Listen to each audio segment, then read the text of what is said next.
In a previous video lecture, we looked at how to organize the body of the speech. Now we want to look at the beginning and the end of the speech.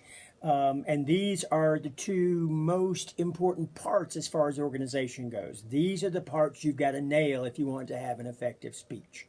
So let's begin by talking about the purposes of the introduction. The introduction has four specific purposes. First of all, you're trying to get the audience's attention. Now, there are lots of different ways you can go about getting the audience's attention, and there are several listed in our textbook. I thought I'd go over those with you. These are certainly not an exhaustive list, but it's a place to get started. One of the first ways to get the audience's attention is to relate the topic to them. For instance, you could do a visualization. You are up on a Saturday morning going to yard sales when you come across a piece of antique furniture that's on sale for just $20. That's involving them in the speech. You are relating it to them. You could go on from there to use that as a stepping stone for a speech on antiquing or yard sailing. Secondly, you can state the importance of your topic. You could begin with a phrase like, today I want to talk about a subject that affects every one of us directly. And from there, talk about the rising cost of tuition or the effects of student loan debt. But you have made it important. This affects all of us. You can also shock the audience or startle them with some astounding statistic. For instance, 1 in 3 women will be sexually assaulted in their lives. I mean, that becomes very personal. Everybody knows at least 3 women and would not want one of them to be the victims of some kind of attack like that. With almost every topic, you could find some kind of shocking statistic that would create the effect you want for this kind of opening or this kind of attention getter. You can also arouse the audience's curiosity by giving them just enough information at the beginning to make them want to know more. The textbook gives an example of this kind of curiosity arousal with a speech on Ramadan.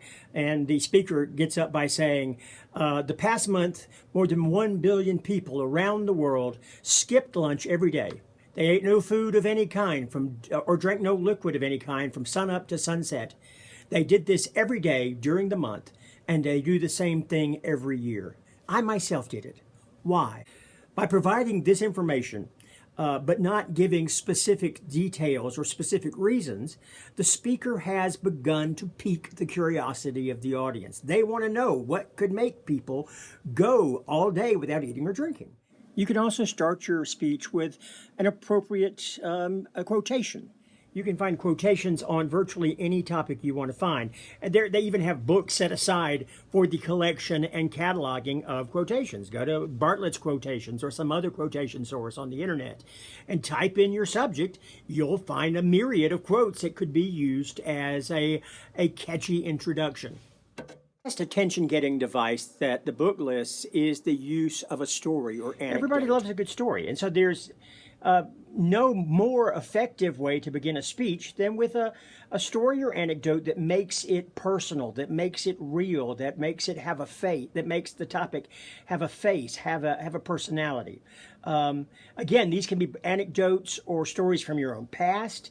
They can be things you find in literature or that you find in your research. But by giving it the story element, you invite the audience into it. You make them want to know more about your topic. The second purpose of the introduction is to establish credibility and goodwill with the audience. These are not unusual or uncommon words, but they're not words that we necessarily use every day. So what do we mean when we talk about establishing credibility with the audience or establishing goodwill? Credibility is simply the audience's perception that you know what you're talking about. To some degree, this goes back to what we talked about when we were talking about selecting a topic. Your topic should be something you either know a lot about or something you want to know about.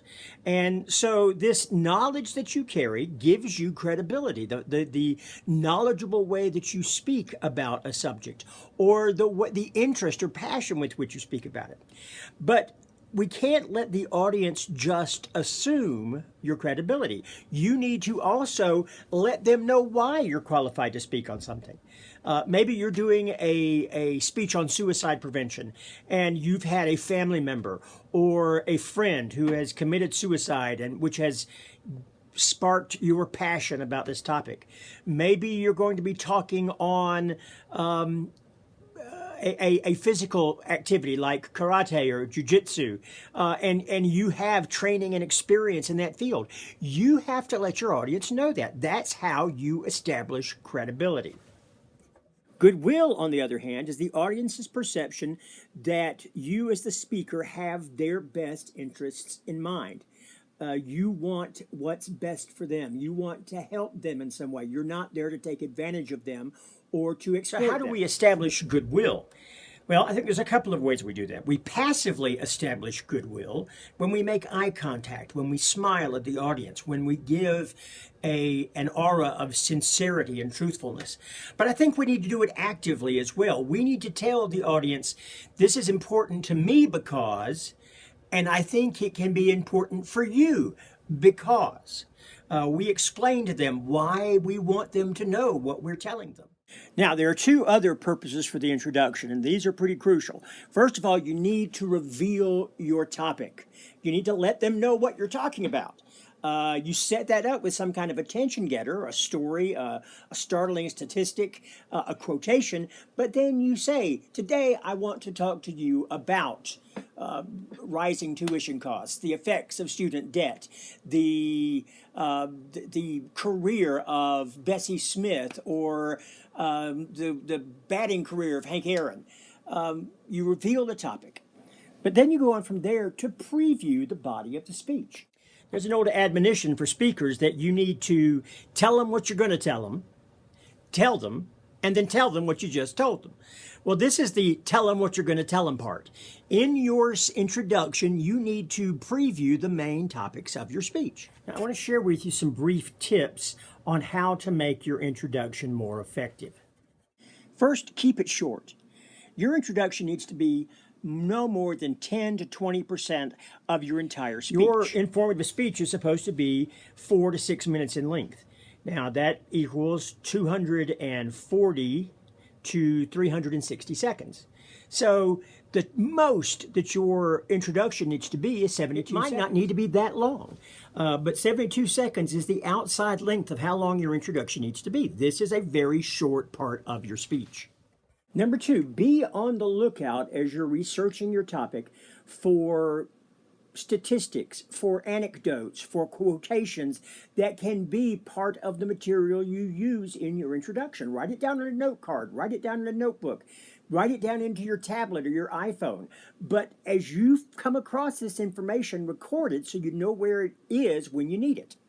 Number three, be creative in devising your introduction. Come up with 2 or 3 different alternatives of a way to start your speech. Experiment with them. Find out what works the best. Ask friends to listen and tell you which they thought is the most effective. Don't get stuck in a rut and automatically assume that there's one way that you're going to begin your speech. Come up with several. Number 4. Don't worry about the exact wording of your intro until you've written the body of your speech. Now, I know this is hard for some of you. We like the idea of we're going to start at the beginning and write all the way through. But if you write the body of your speech first, that allows you then to go back and tailor the introduction to what you know you want to say. Work out your introduction in detail. Don't leave anything to chance. This goes back to the topic of speech anxiety that we talked about in the very first video lectures. The first part of the speech is when you're going to be the most nervous. Why leave your performance to fate by being unprepared for that introduction? Go ahead and work it out word for word so that you know exactly how your speech starts, and don't leave anything to chance. Number 6, don't just rush into your introduction or rush into your speech. When you are beginning your speech, go to the lectern and then just stand for a moment. Deep breaths that we talked about again in the speech anxiety section. Look at your audience, make eye contact, smile. Just take a moment and then launch into your speech. Those seconds might feel like the longest time in the world to you standing up there at the podium getting ready to speak. But just standing up there and rushing into it, again, gives that impression of lack of control, lack of steady nerve. Take that moment, take that breath, smile at the audience, make contact, and then begin your introduction. I was going to include the conclusion in this video lecture, but as I've gone through and recorded, I see that I have gone almost longer than I need to. So what I'll do is break the lecture in half here and begin in the next lecture with the conclusion of your speech. So that'll be the very next one. Thanks.